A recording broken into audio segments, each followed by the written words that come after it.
오늘 하나님께서 우리에게 허락해 주신 말씀은 창세기 26장 34절에서 27장 40절까지 말씀이고요. 오늘 우리가 함께 봤던 이 말씀은 성경에 나타나 있는 축복권과 관련돼서 굉장히 강력한 인상을 주는 말씀입니다. 근데 여러분, 이 말씀을 함께 성경 공부하면서 여기 등장하던 사람들의 행동이 이해가 되는가요? 전체적으로 보면 소위 말하는 상식의 입각에서 이 문제를 바라볼 때 도대체 이해가 되지 않는 행동들을 다 하고 있습니다. 야곱이 그랬고 에서가 그랬습니다. 이삭이 그랬고 리브가가 그랬습니다. 네 사람이, 부모와 자식, 이 네 사람이 행하는 이 행동은 일반 상식에서는 완전히 벗어나 있습니다. 예를 들어 에서 같은 경우는 자기 아버지한테 축복을 바라고 있었음에도 불구하고, 그리고 실제로 다시 축복을 받을 수 있었음에도 불구하고 그는 적극적이지 않았습니다. 야곱은 그게 뭐라고 그걸 얻으려고 발부둥을 쳤습니다. 더 이해가 되지 않는 부분은 뭔가 하면 부모들의 반응입니다. 이삭은 속아서 축복을 했으니까 그건 물리고 다시 나는 장남에게 축복하겠다 해서 에서에게 축복하는 것이 뭐가 문제겠습니까? 그런데 다시 하지 않았습니다. 리브가는 다 자기 몸에 쓰놨던 아들인데 편애를 하면서 장남에게, 자기의 큰아들이었던 장남이 받아야 될 축복을 자기의 작은 아들인 야곱이 받게 작전을 다 벌였습니다. 오늘 여러분이 우리 함께 봤던 이 말씀에 전체적으로 나타나는 상황은 정말 이해가 안 되는 부분입니다. 왜 그러지? 뭐 때문에 그래야 되는 거지? 이렇게 의문을 가지게 됩니다. 그런데 그 모든 의문을 풀 수 있는 키가 딱 한 가지가 있습니다. 하나님의 절대 주권을 이 네 사람은 다 인정하고 있었습니다. 하나님께서 축복해 주시기라고 약속하셨던 그 약속에 대한 그 절대적인 주권을 다 믿고 거기에 순응하고 있었던 겁니다. 이삭이 두 번째로 자기 아들에게, 큰아들에게 제대로 축복하지 못했던 이유도 하나님의 그 절대 주권인 축복을 알고 있었기 때문에, 믿고 있었기 때문에 다시 변개하지 못했습니다. 리브가가 두 아들 중에 한 아들을 선택해서 만약에 축복받아야 된다면 에서보다는 야곱이 더 낫겠다고 이렇게 판단하고, 도저히 이해가 안 되지만, 우리가 상식적으로 도저히 이해가 안 되지만 그래도 둘 중 하나를 선택해야 되는 그 순간에 야곱을 선택하려고 했던 겁니다. 우리는 또 야곱에 대해서 보면 야곱은 이 축복이 얼마나 소중한 건지, 하나님의 그 절대 주권에 있는 그 축복이 얼마나 소중한 건지 죽을 힘을 다해서 그가 그것을 속여서라도 받아내려고 한 겁니다. 에서도 이 축복에 대해서 분명히 알고 있었습니다. 자기 아버지한테 때를 써서 나에게도 축복해 주십시오 라고 했지만 자기 아버지가 해주는 그 축복에 만족하고 그냥 그 자리에서 멈췄습니다. 이 네 명 다 동시에 절대 변하지 않는 사실을 알고 있었던 것은 하나님의 절대 주권입니다. 주님께서 그렇게 선택하시고 하나님께서 약속하신 것은 반드시 지킨다는 그 사실입니다. 사랑하는 성도 여러분, 우리는 지금 이 시대를 살아가면서 하나님의 이 절대 주권에 대해서 그냥 잊어버리고 삽니다. 언제든지 하나님께 축복을 소원할 수 있다고 생각합니다. 그런데 여러분, 아브라함부터 에서, 야곱, 이삭, 그리고 그 뒤에 12아들들, 12방백이 되는 이 모든 사람들에게 하나님의 주권은 어떻게 흘러가는 줄 아십니까? 철저하게 하나님께서 약속하시고 그것을 지켜가셨습니다. 이 축복은 사람의 중심이 아니라 하나님 중심이었습니다. 하나님에게서 흘러나오는 그 축복을 받아 누리려고 사람들이 발부둥쳤지만 하나님은 이 약속을 흐트리지 않고 그대로 진행해 가셨던 겁니다. 우리가 지금 이 시대에 하나님의 복을 어떻게 받을 수 있을까요? 공교롭게도 주일 오후마다 이 축복과 관련된 말씀을 본문을 읽다 보니까 계속 전하게 되는 것 같아요. 어떻게 우리가 이 축복을 받아 누릴 수 있을까요? 사람이 좌지우지할 수 있을까요? 그건 불가능합니다. 사람이 축복을 좌지우지하는 것이 아니라 축복은 하나님께서 주시는 겁니다. 우리는 그저 받아 누리는 겁니다. 여기에 우리에게 그런 자격이 있을까요? 우리가 축복을 받을 자격을 갖추고 하나님께 나아갈 수 있을까요? 이것 자체가 사실은 불가능합니다. 내가 복 받고 싶어서 하나님께 가서 복 받고 하나님을 내가 소환해서 나에게 필요한 복을 받고 이런 것은 불가능한 일입니다. 그러면 우리가 하나님께 어떻게 나아가서 하나님께 이 복을 받을 수 있을까요? 사실은 그 자체가 불가능한 것입니다. 그래서 우리가 할 수 있는 것이 유일한 것이 정말 유일한 것이요. 믿는 겁니다. 하나님을 믿음으로 나아가는 겁니다. 내가 지금 내 믿음으로 하나님의 복을 받아온다는 것이 아니라 그저 내가 믿는 겁니다. 몇 주 전부터 제가 계속 이 믿음에 대해서 여러분에게 이야기하는데 믿음은 이겁니다. 하나님께 맡겨드리는 겁니다. 내가 내 의지를 가지고 내가 무엇을 한다는 것이 아닙니다. 그것이 믿음이 아닙니다. 믿음은 하나님께 맡겨드림으로 인해서 하나님께서 그것을 기뻐 받아주실 때 그때 우리에게 믿음으로 인정이 되는 겁니다. 하나님께서 그렇게 인정을 해주시고요. 그리고 그것을 하나님께서 믿음이라고 정해주셨습니다.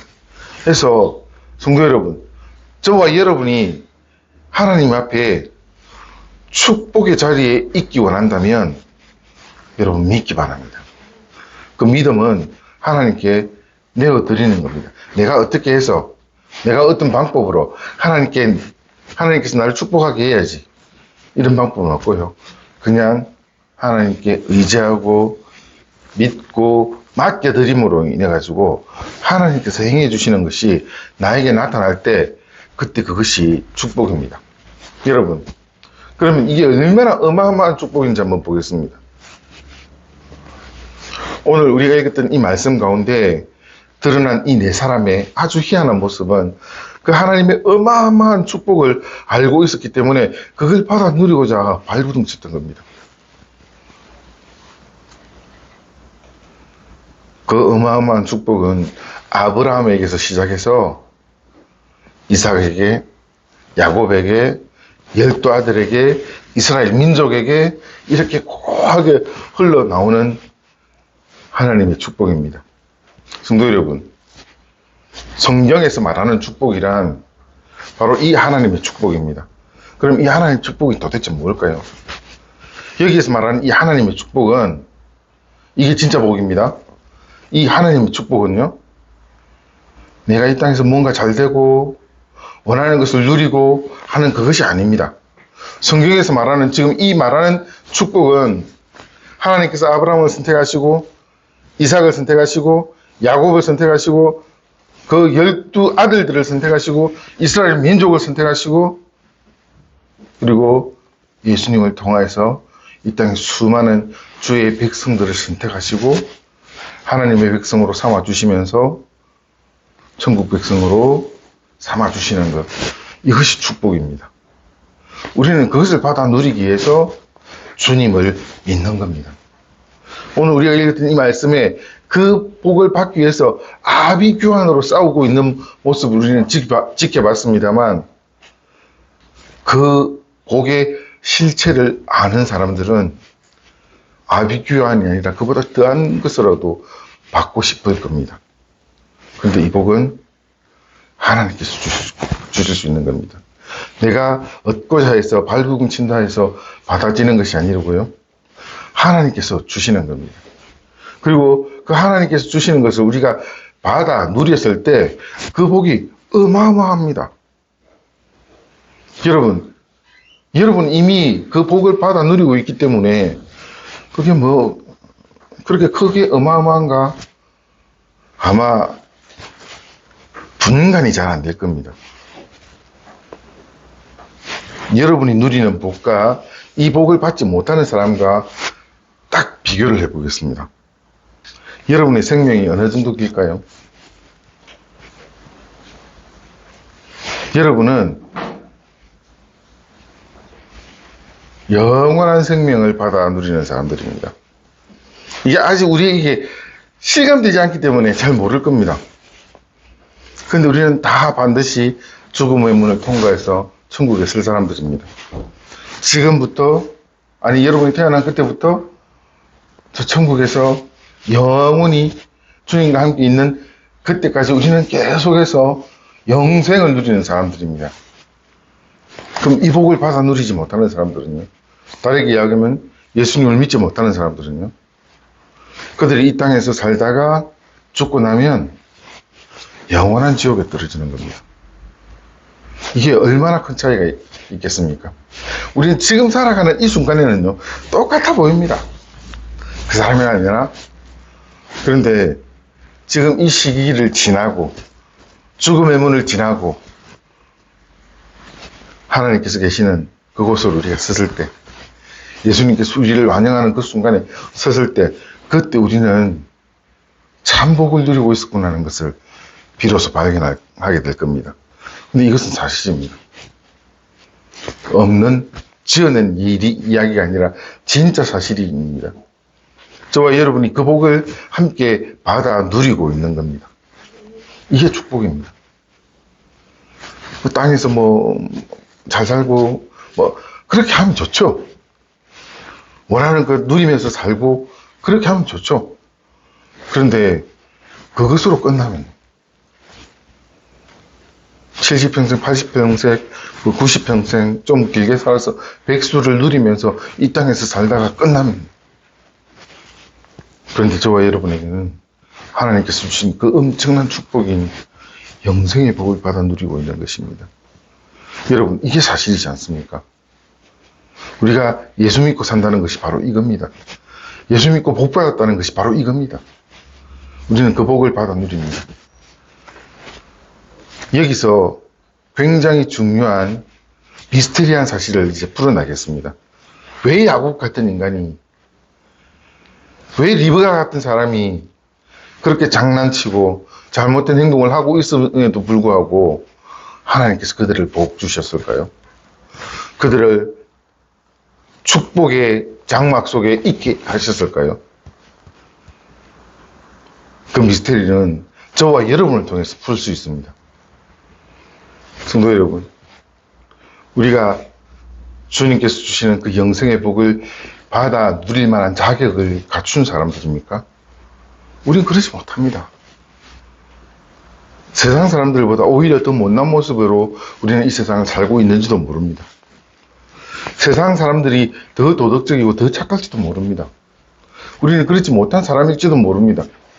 그럼에도 불구하고 하나님께서는 저와 여러분에게 영생의 복을 누리게 하실 때 우리의 잘남을 가지고 하지 않았습니다. 이런 복을 주지 않았습니다. 하나님께서 우리에게 이 엄청난 축복을 누리며 살아가게 하시는 것, 저 영생을 누리게 해 주시는 것, 그것은 저와 여러분의 행동과는 무관하게 하나님께서 정하시고 실행하셨기 때문에 가능한 것입니다. 야곱이, 리브가가, 이삭이, 에서가 이렇게 희한한 모습으로 하나님의 복을 탈취하려고 하는 그 모양 가운데서도 하나님께서 선택하셨던 것입니다. 하나님께서 야곱을 선택하고 하나님께서 이삭을 선택하고 하나님께서 아브라함을 선택하셨기 때문에 지금 이런 놀라운 일들이 벌어짐에도 불구하고 그 희한한 모습 가운데서도 하나님의 축복은 이루어져 가는 겁니다. 마찬가지로 저와 여러분의 삶이 하나님 앞에서 정말 온전치 못하는 것들을 얼마나 많이 행하고 살아갑니까? 우리는 양파 껍질처럼 우리의 잘못이 드러나는 모습들을 우리 스스로는 알고 있을 겁니다. 그런데 하나님께서 그거 하나도 보지 않았습니다. 그냥 너니까 내가 축복한다. 그냥 너니까 내가 선택했다. 그러면서 우리는 하나님의 복을 받아 누리는 것입니다. 사랑하는 성도 여러분, 그래서 우리가 이 주께서 주시는 이 놀라운 축복 앞에서 반응할 것이 딱 한 가지밖에 없습니다. 감사이고 하나님께 영광 돌리고 찬양하고 하나님을 높이는 것 외에는 우리 스스로가 뭘 할 수 있는 것이 없습니다. 이것은요, 하나님께서 이미 우리를 먼저 축복하셨기 때문에 우리가 하나님께 감사드리는 겁니다. 하나님께서 아직 내게 축복하기도 전에 내가 먼저 감사드리고 예배드리고 내가 하나님 앞에 헌신함으로써 하나님께서 내게 축복해 주실 것이야 라고 착각하지 마십시오. 하나님께서 먼저 우리를 찾아주셨습니다. 먼저 우리를 선택해 주셨습니다. 그것을 깨닫고 알아가면 갈수록 우리가 하나님께 더욱더 감사함으로 나아가게 되는 것입니다. 이것이 하나님의 축복입니다. 이것이 야곱이 받았던 축복입니다. 그가 잘난 것이 하나도 없지만 하나님께서 그를 선택해 주신 것입니다. 우리가 잘난 것이 하나도 없지만 하나님께서 그냥 우리를 선택해 주신 것입니다. 그 선택 앞에 우리는 그저 감사할 뿐입니다. 그저 주님께 감격하며 예배 드릴 뿐입니다. 그저 하나님께 영광 돌릴 뿐입니다. 내가 어떻게 뭔가 잘못돼서 잘 돼서 내가 뭔가 자랑거리가 있어서 하나님께 나아가는 것이 아니라 하나님께서 그냥 불러주셨기 때문에 우리가 하나님께 이 복을 받아 누리는 것입니다. 사랑하는 성도 여러분, 여러분에게 주신 이 놀라운 은혜 축복을 만끽하십시오. 주께서 주신 그 은혜 앞에서 감사하십시오. 그리고 나의 잘남과는 전혀 무관하게 하나님께서 그저 선택해 주신 그 은혜 앞에서 겸손하십시오. 기도하겠습니다.